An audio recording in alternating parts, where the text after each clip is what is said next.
ጃጊሶ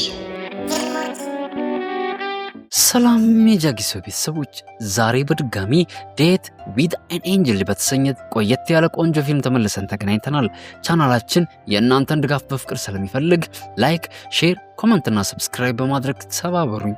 የሚኖራችሁን ማንኛውንም ጥያቄ በኮመንት አሳውቁኝ፣ ያለመሰላቸት መልስላችኋለሁ። በፊልማችን መጀመሪያ ላይ አንድ ጂም የተባለ ወጣት ሀብታም ከሆነች ፍቅረኛው ጋር ጋብቻውን ሊፈጽም ጥቂት ሰዓታት ብቻ ሲቀረው አስፈሪ ጭንብል የለበሱ ሰዎች መጥተው እሱን ጠልፎ ሲወስዱት እንመለከታለን።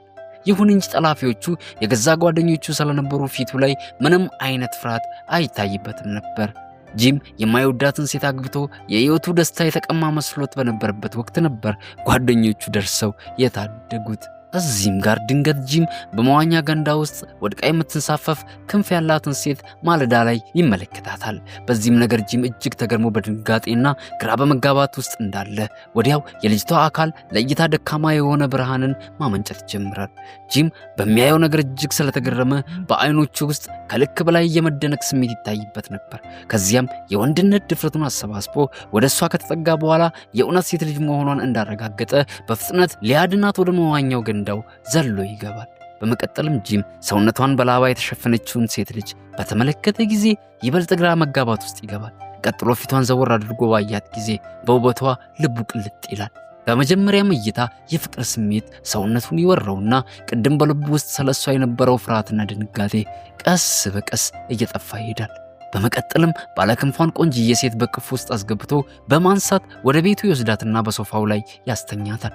ይሁን እንጂ ጂም ግን ሰውነቷን ለማድረቅ ፎጣ ፍለጋ ገና ከፊቷ ዘወር ብሎ እንደተመለሰ የለበሰችው ልብስ ወዲያው ደርቆ ይጠብቀዋል። እሱም ይህንን በተመለከተ ጊዜ በልቡ ያገኘዋት ሴት መልአክ ናት ማለት ነው በማለት ወደ ውስጡ በመደነቅ ባለበት ፈዞ ይቀራል። በመቀጠልም ወደ እሷ በእርጋታ ተጠግቶ ጉንጯን በቀስታ መታ አድርጎ ለማንቃት መሞከር ይጀምራል። ከመጠን በላይ ስለተጎዳች በጣም ተዳክማ ትንፋሿ እየተቆራረጠና የልብ ምቷም እየቀነሰ መሆኑን ይገነዘባል። በዚህም ጊዜ ጂም ወዲያው በቻለው አቅም የመጀመሪያ ደረጃ ሕክምና ለመስጠት በመወሰን ከንፈሩን በከንፈሯ ላይ ግጥም አድርጎ ወደ ውስጧ በመተንፈስ ሊያድናት መሞከር መጣጣር ይጀምራል። ከጥቂት ቆይታም በኋላ እንደ ድል ሆኖ የልጅቷ ሕይወት መመለሱን በሚያሳይ መልኩ አይኗን ገልጣ መንቀሳቀስ ትጀምራለች። ቀጥሎም በቀስታ አይኖቿን ትገልጥና በዚያ ማራኪና ተወዳዳሪ በሌለው የፊቷ ውበት ጂምን ዳግመኛ በእሷ ላይ ፈዞ እንዲቀር ታደርገዋለች። ጂም በዚህ ሰዓት ከፊቱ ያለችው ቆንጅዬ ሴት ልጅ ልክ በምናብ ላይ ያለች የተረት ዓለም ልዕልት መስለው ነበረ ስትታየው የቆየው። በዚህም ቅስፈት ጂም ከተመሰጠበት የቅዠት ዓለም ሳይወጣ በእርጋታ ሰላምታ ያቀርብላታል። እሷም በዚህ ሰዓት እጅግ ጣፋጭ የሆነ የሚመስጥ ፈገግታውን ትቸራውና ቅድም ለእሷ ትንፋሽ ለመስጠት ፈልጎ ከንፈሯን በመሳሙ ቅር እንዳልተሰኘች ትገልጽለታለች።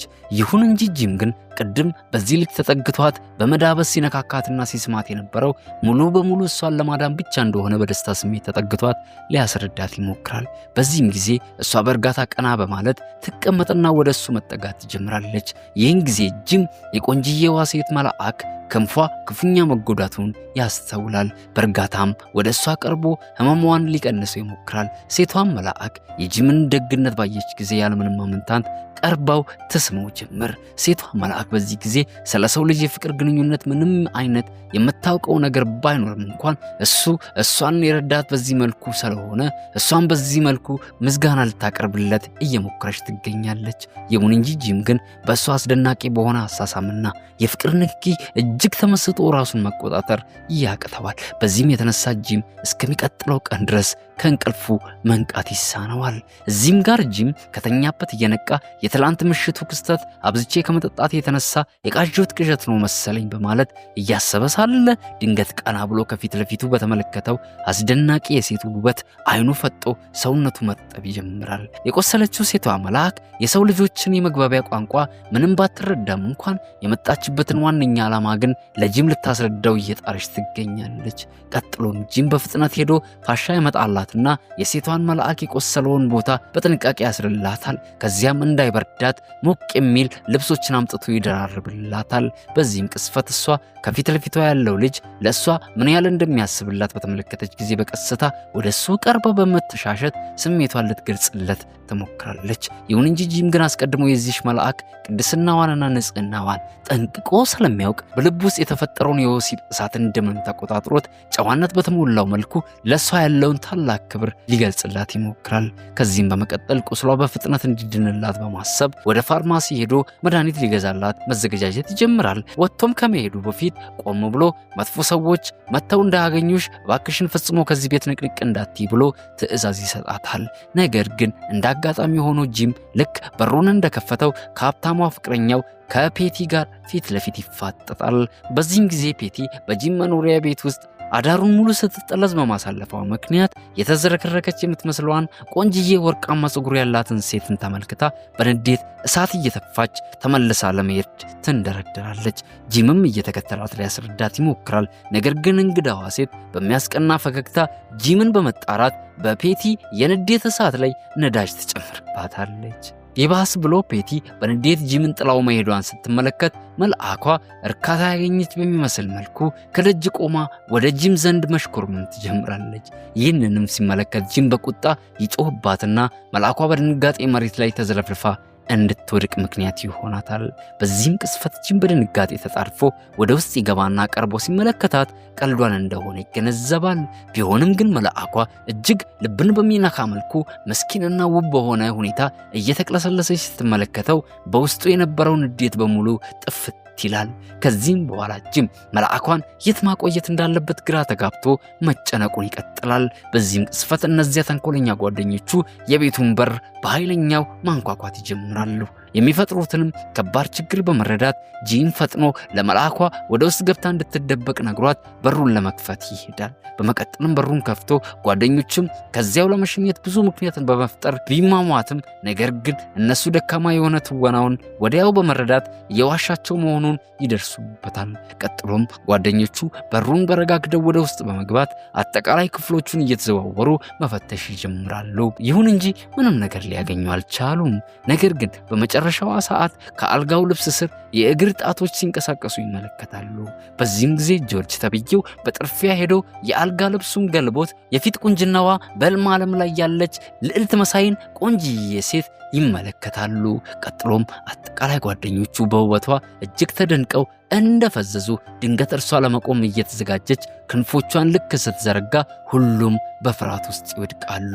ነገር ግን ብዙም ሳይቆይ ነበር በጓደኞቹ አይምሮ ውስጥ አንድ መጥፎ ሐሳብ ብልጭ ብሎ የመጣው። በመቀጠልም ጂምን ወደ ሱፐርማርኬት ወስደው በአንዳንድ ነገሮች ከደለሉት በኋላ መልአኳን ተጠቅመው እንዴት ብዙ የገንዘብ ትርፍ ማግኘት እንደሚችሉ ሊያወያዩት ይሞክራሉ።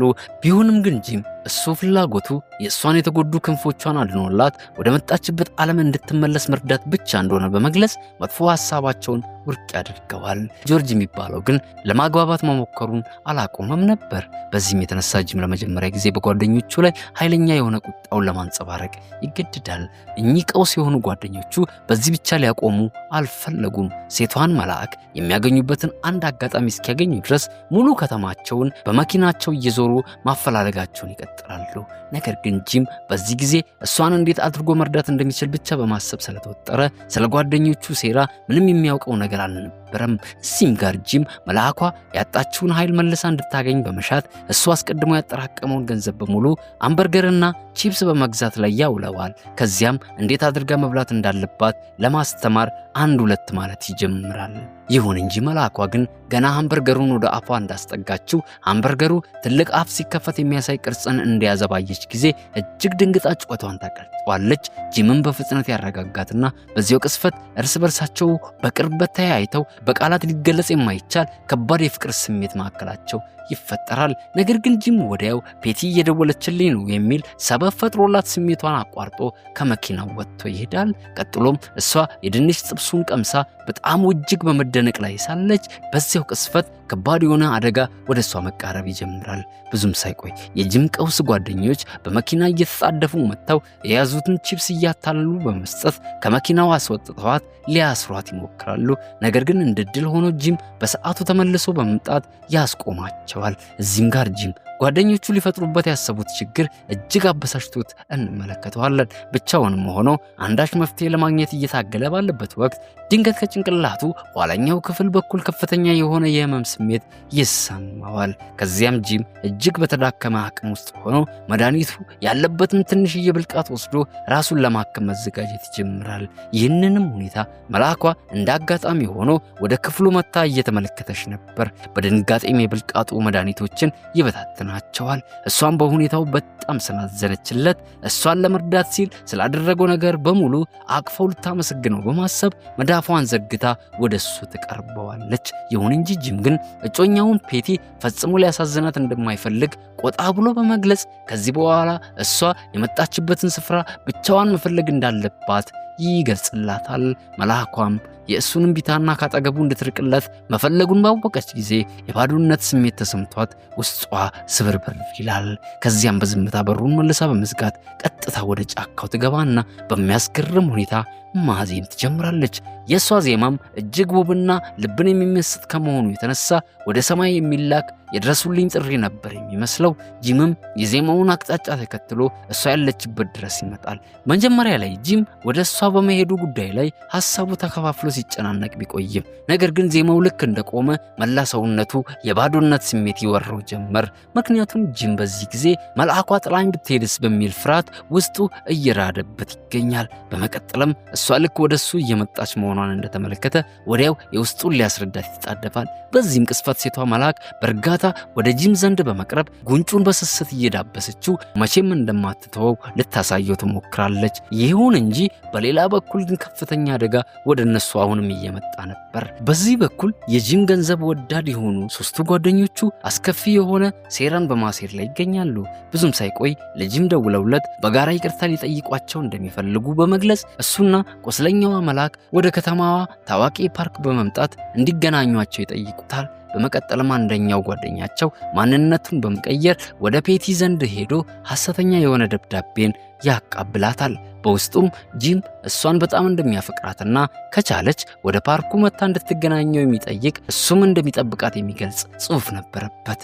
ፔቲም የእውነት መስሏት ወደ ተባለችበት ስፍራ ተዘጋጅታ በመሄድ መጠባበቅ ትጀምራለች። ከቆይታም በኋላ ጂም ከመልአኳ ጋር ሆኖ ወደ ፓርኩ ሲደርስ ፔቲ ትመለከታቸውና በንዴት ጥላቸው መሄድ ልክ እንደጀመረች ጂምም ተከትሏት በመሄድ ሊያስረዳትና ሊያስቆማት ይሞክራል። በዚህም ቅስፈት ጆርጅ፣ ዶን እና ሪክ ክፍተቱን ተጠቅመው ሴቷን መልአክ በአሳ ማጥመጃ መረብ ተብትበው በመያዝ በፍጥነት ወደ መኪናቸው ውስጥ አስገብተዋት ይዘዋት መሄድ ይጀምራሉ። ከጥቂት ቆይታም በኋላ ጂም ወደ መልአኳ ቢመለስ በጣም ዘግይቶ ነበርና ሊያስቆማቸው አልቻለም። እንደምንም ብሎ መኪናቸውን ይዞ ለማስቆም ሲሞክር ድንገት ተስፈንጥሮ መሬት ላይ ይዘረራል። ከዚህም ጊዜ በኋላ ጂም ያለምንም መታከት መልአኳን ፈልጎ ለማግኘት በጭንቀት ተወጥሮ መላ ከተማዋን በመኪናው እየዞረ ማፈላለጉን ይቀጥላል።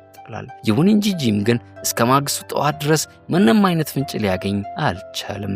ምክንያቱም እነዚያ የተረገሙ ጓደኞቹ መልአኳን ለሕዝብ ይፋ አድርገው ከፍተኛ የሆነ የገንዘብ ትርፍ ለማግኘት ሲሉ ጋዜጣዊ መግለጫ ወደሚሰጥበት አዳራሽ ወስደው በማሰር አስቀምጧት ለማጫረት በዝግጅት ላይ ነበሩ።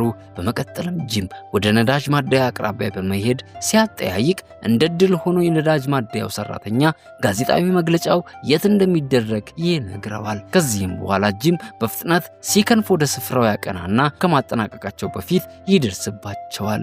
ጆርጅም ወደፊት ቀርቦ ስለ መልአኳ ምንነት መግለጫ ሊሰጥ ሲዘጋጅ ጂም ደርሶበት በቡጢ መንጋጨላውን አጣሞለት መሬት ላይ ይዘርረዋል። ቀጥሎም ጂም በፍርሃት የተረበሸችውን ሴቷን መልአክ በማረጋጋት ላይ ሳለ ጆርጅ ድንገት ከኋላው በኩል መጥቶ ጥቃት ያደርስበታል። ጂምም እንደምንም ብሎ ሁሉንም ተፋልሞ ቀጥቅጧቸው ካጋደማቸው በኋላ መልአኳን ይዞ ከስፍራው ያመልጣል። በዚህም ጊዜ ታዲያ ጋዜጠኞችም ሲከተሏቸው ስለነበር የተፈጠረው ነገር በሙሉ በቴሌቪዥን ተላልፎ ፔቲ ሙሉውን ክስተት ከቤቷ ሆኗ ትመለከተዋለች። በዚህም የተነሳ አስቀድሞ ለመልአኳ የነበራት ጥላቻ በእጅጉ እየጨመረ ይመጣል። ራሷንም መቆጣጠር ይሳናትና ወዲያው ጠመንጃ አንስታ መልአኳን ለአንድና ለመጨረሻ ጊዜ ገላት ልትገላግላት ትወስናለች። በዚህ በኩል ደግሞ ጂም ከጠላቶቹ ለማምለጥ ሲል መልአኳን እያስከተለ ልጅነቱን ወዳሳለፈበት በጫካ ውስጥ ወደሚገኝ ሚስጥራዊ መኖሪያ ጎጆ ቤቱ ይወስዳታል። በዚህም ስፍራ ጂም ለመልአኳ ጣፋጭና የተመጣጠኑ ምግቦችን በማዘጋጀት በየቀኑ የክንፎቿን ቁስሎች ማከሙንም ይቀጥላል። በተጨማሪም ቁስሏን በፍጥነት ለማከም የሚረዳውን መንገድ ለማግኘት ሲል መጽሐፍትንም ገዝቶ ማንበቡንና በጥልቀት ማሰሱን ይጀምራል። ይህም በእንዲህ እንዳለ ጂም ከጭንቅላቱ ኋለኛው ክፍል በኩል የሚሰማውን ህመም ለማስታገስ ዘወትር መድኃኒት መጠቀሙን አላቆመም ነበር። ከምንም በላይ ጉዳተኛዋ መልአክ ከቁስሏ እያገገመች መሆኗን በተመለከተ ጊዜ ግን ልቡ በደስታ ይሞላ ጀመር። ይሁን እንጂ ከዕለታት አንድ ቀን ጂም ከርቀት ሆኖ መልአኳ ሰውነቷን ስትታጠብ በመመልከት ላይ ሳለ የክንፎቿ ቁስል ሙሉ ለሙሉ እየዳኑ መሆናቸውን ይገነዘባል። ጂም በዚህ ሰዓት እሷ ከህመሟ በመዳኗ በደስታ ስሜት ቢዋጥም ነገር ግን መልአኳ በቅርቡ ከሱ ተለይታ እንደምትሄድ በተሰማው ጊዜ በልብ ውስጥ ጥልቅ የሆነ ሐዘን ይሰማው ጀመር። ከዚህም በኋላ ጂም በውስጡ የሚሰማውን የብቸኝነት ፍርሃትና ጭንቀት ተኝቶ ለመቀነስ በመወሰን ገብቶ አረፍ ይላል። በመቀጠልም ሴቷ መልአክ እዚህ ጋር የቁስሏን ፋሻ ከፈታችሁ በኋላ ክንፎቿን በቀስታ አንቀሳቅሳቸው ለመብረር ስትዘጋጅ እንመለከታለን። ከጥቂት ቆይታም በኋላ በቀስታ መብረር ትጀምርና ጥቅጥቅ ያለውን ጫካ አቋርጣ በመብረር ወንዙን ተሻግራ በነጭ የብርሃን ፍንጣቂ ውስጥ ገብታ ትሰወራለች። በዚህ በኩልም ጂም ከተኛበት ድንገት ብንን ብሎ ሲነቃ መልአኳ አሁንም ድረስ ከጎኑ መሆኗን ይመለከትና የቅድሙ ክስተት በሙሉ ህልምና ተራ ቅዠት ብቻ መሆኑን ይገነዘባል። ዘወር ብሎም ክንፎቿን ከተመለከተ በኋላ ፈጥኖ ፊቱን ዞር ያደርግባታል። መልአኳም የእሱን ትክክለኛ ሁኔታ በመረዳት ወዲያው ፋሻዋን መልሳ ታስረዋለች። ይህም ድርጊቷ የጂምን ልብ በስሜት ሞቅ እንዲል ያደርገዋል። ከዚህም ክስተት በኋላ ጂም ለመልአኳ ስለ ህይወቱ አጠቃላይ ስቃይ በግልጽ ካወራላት በኋላ ከእሷ ጋር የሚያሳልፈውን ጣፋጭ ጊዜ እጅግ እየወደደው ይመጣል። ይሁን እንጂ ጂም ግን እሷ ከዚህ ዓለም እንዳልሆነች እያወቀ በፍቅሯ በመውደቁ ራሱን እየወቀሰና ግራ እየተጋባ ይገኛል። ብዙም ሳይቆይ ታዲያ በድንገት የቁጣ ስሜቱ ገንፍሎ ይወጣበትና እሷን መውደዱ ጥፋት እንደሆነ መልአኳ ላይ እየጮኸ ይናገር ጀመር። ይህም ድንገተኛ ክስተት እሷን እጅግ እንዳስፈራት ተመልክቶ ወዲያው በመጸጸት ተጠግቶ ይቅርታ ይጠይቃት ጀመር። ከቆይታም በኋላ ለመሄድ በመዘጋጀት ላይ ሆና የእሱን ምልክት እየተጠባበቀች ሳለ ድንገት ፔቲ ከኋላ በኩል ጠመንጃዋን እያቀባበለች ወደ ስፍራው ብቅ ትላለች። በዚህም ጊዜ መልአኳ ወዲያው የመሰወር ኃይሏን ተጠቅማ ከዓይናቸው ብን ብላ ትጠፋለች። ይሁን እንጂ ፔቲ ግን ጂምን እንዳገኘችው ነበር ስለ መልአኳ አድራሻ እንዲነግራት አጥብቃ የጠየቀችው። ጂምም ቆፍጠን ብሎ እሷን ለማግኘት ከፈለግሽ በሬሳዬ ላይ መተላለፍ ይኖርብሻል ብሎ ይመልስላታል። ይህንንም በሰማች ጊዜ ፔቲ እጅግ ተናዳ በጥፊ ታላጋዋለች። ቢሆንም ግን ጂም ከዚህም በኋላ ምንም አይነት ነገር ሊነግራት ፈቃደኛ አልሆነላትም። በመቀጠልም ፔቲ ድጋሚ እጇን አንስታ ጂምን ልትመታው ስትዘጋጅ ድንገት አንድ የማይታይ ኃይል መጥቶ መሬት ላይ ይዘረራታል። በዚህም ንዴት የተነሳ ራሷን መቆጣጠር እየተሳናት ከወደቀችበት ለመቆም ስትሞክር በድጋሚ ትመታና አፈር ከድሜ መላሷን ትቀጥላለች። ከዚህም ቅጽበት በኋላ የፔቲ ወላጆች ወደ ስፍራው ድንገት ደርሰው የፔቲ አባት የሴት ልጁን ስቃይ ተመልክቶ መቋቋም ስላልቻለ ጂምን አንቆ ይዞት በማንጠልጠል እንደሚገለው ይዘትበት ጀመር። ቢሆንም ግን የከፋ ነገር ከመከሰቱ በፊት ድንገት የጂም ተንኮለኛ ጓደኞች በድንገት ወደ ስፍራው በመምጣት ጣልቃ ይገቡለትና ከፔቲ ቤተሰቦች ጋር ኃይለኛ ጸብ ውስጥ ይገቡለታል። በዚህም መሃል ጂም ራሱን ስቶ ወደ መሬት ይወድቃል። የእሱንም መውደቅ ተከትሎ ሰማዩ ወዲያው በነጎድጓድ ድምፅ መናወጥ ይጀምርና ብዙም ሳይቆይ መልአኳ ድንገት ትገለጻለች። ከዚያም በቁጣ ወደ ፔቲ ቤተሰቦች ላይ እጇን ልክ እንደጠቆመች ከባባድ መብረቅና የዝናብ ማዕበል ወርዶባቸው በፍርሃት ስፍራውን ጥለው መሸሽ ጀምራሉ። በመቀጠልም መልአኳ ራሱን የሳተውን ጂምን በተመለከተች ጊዜ አይኖቿ በእንባ ይሞሉና ብዙም ሳይቆይ ወደ ሰማዩ ብርሃን ውስጥ በመጥለቅ ትሰወራለች። ከዚህም ክስተት በኋላ ጂም ወደ ሆስፒታል ቢወሰድም ነገር ግን ታክሞ ሊድን የማይችል የጭንቅላት እጢ እንዳለበት ይደረስበታል። ጂምም በዚህ ሰዓት ኮማ ውስጥ ሆኖ ሳለ አንድ የብርሃን ጨረር ድንገት ብቅ ይልና መልአኳ ትከሰታለች። ከዚያም ወደ እሱ ተጠግታው ፊቱን በመዳበስ ትቀሰቅሰዋለች። እሱም ልክ እንደነቃ መልአኳ በፍቅር ቀርባው ልክ እንደሳመችው በዚያችው ቅስፈት የጂም እስትንፋስ ቀጥ ብላ ትቆምና ጂም ለአንዴና ለመጨረሻ ምድርን ተሰናብቶ ይሄዳል። እሱም ልክ እንደሞተ መልአኳ በክንፎቿ ውስጥ አስገብታው እቅፍት አድርገውና ዜማዋን ማዜም ትጀምራለች።